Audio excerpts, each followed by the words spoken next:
کہ جہاں سے خوشی، جہاں سے جو خیر کا چشمہ ہوتا ہے، جو برکت ہے، وہ گزرتی ہے. اور وہ خیر کا چشمہ جو ہے، وہ برکت جو ہے، وہ گنبد خضرا سے نکل کر اس راستے پر گزرتی ہے. اور جو بھی آدمی، جو بھی شخص اس کو اٹھاتا ہے، اس کو اللہ خیر دیتا ہے، اس کو اللہ برکت دیتا ہے.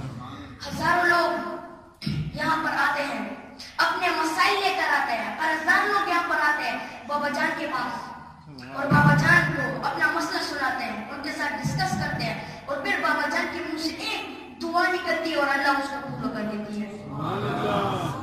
یہ وہ خیر کا چشمہ ہے، اور میں بہت زیادہ خوش ہوں کہ میں آج اس مقام پر کھڑا ہوں.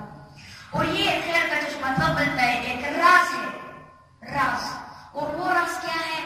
وہ ہے وفا. کس کی وفا؟ حضور صلی اللہ علیہ وآلہ وسلم کی وفا. اقبال فرماتے ہیں کہ محمد سے وفا تو نے تو ہم دے رہے ہیں، جہاں چیز ہے کیا لو قلم دے رہے ہیں.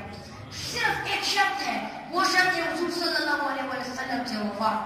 جب ہم حضور صلی اللہ علیہ وسلم سے وفا کرتے ہیں، محبت جو عشق ہوتی ہے اس کی انتہا کرتے ہیں، تو پھر اللہ تعالیٰ ہمارے ہاتھ میں لوہا قلم دیتا ہے. اور پھر اس قلم سے ہم جو دل میں ہماری تقدیر آتی ہے، جو تقدیر ہمارے دل میں آتی ہے اپنے لیے، وہ ہم لکھتے ہیں اور اللہ اس کو پورا کرتا ہے.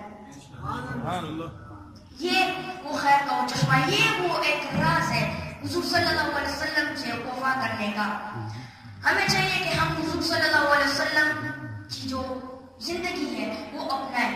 ان کی جو سیرت النبی ہے، جس طرح وہ رہتے تھے، ان کا جو سادگی جو تھی، وہ برداشت جو کرتے تھے، وہ اپنے اندر لائے، تو انشاءاللہ اللہ ہمیں وہ مقام دے گا، وہ قلم دے گا، وہ لوہے قلم دے گا کہ جس سے ہم جو بھی تقدیر لکھیں گے. ہمیں چاہیے کہ ہم حضور صلی اللہ علیہ وسلم کی جو زندگی ہے وہ اپنائیں. ان کی جو سیرت النبی ہے، جس طرح وہ رہتے تھے، ان کا جو سادگی جو تھی، وہ برداشت جو کرتے تھے، وہ اپنے اندر لائے، تو انشاءاللہ اللہ ہمیں وہ مقام دے گا، وہ قلم دے گا، وہ لوہے قلم دے گا کہ جس سے ہم جو بھی تقدیر لکھیں گے اللہ اسے پورا کرے گا. شرط ایک ہے کہ حضور صلی اللہ علیہ وسلم سے وفا، ان سے وفا کرنی ہے. اور ان کی طرح کیسے برداشت لانا ہے کہ وہ مکہ میں کفار سے جو بہت زیادہ تنگ ہوتے ہیں اور پھر مدینہ ہجرت کرتے ہیں، اور مدینہ جانے کے بعد پھر واپس آتے ہیں اور مکے کو فتح کرتے ہیں، اور پھر فتح مکہ کے موقع پر فرماتے ہیں کہ جاؤ آج تم سب آزاد ہو، تم پہ میری کوئی گرفت نہیں ہے. کہ جب پورے مکہ کے کفار انہیں تنگ کرتے ہیں، مارتے ہیں، ان کے بھی خلاف باتیں کرتے ہیں، وہ انہیں معاف کر دیتے ہیں.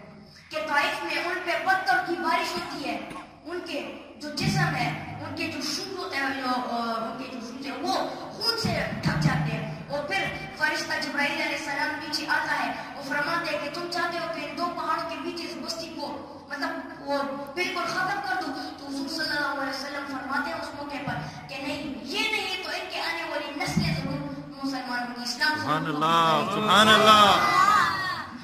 ہمارے ایک بھائی نے یہاں پہ تربیت کی بات کی کہ آپ بچوں کی تربیت کی بھی بات کریں، تو بچوں کی تربیت پہ میں والدین سے یہ گزارش کروں گا کہ آپ ان میں یقین پیدا کریں کہ جو ان کا خواب جو ہوتا ہے اپنے ملک کے لیے جو وہ کرنا چاہتے ہیں اس میں ان کا یقین پیدا کریں. اقبال کی یقین کے بارے میں فرماتے ہیں کہ یقین پیدا کر اے غافل کہ مغلوب گمان تو ہے، کہ اے غافل اپنے اندر ایک یقین پیدا کرو، ایک بلیف پیدا کرو. تو یہی میں جو کہنا چاہتا ہوں، میرا جو میسج تھا جو تربیت کے حوالے سے وہ میں نے دیا. وما علینا الا البلاغ.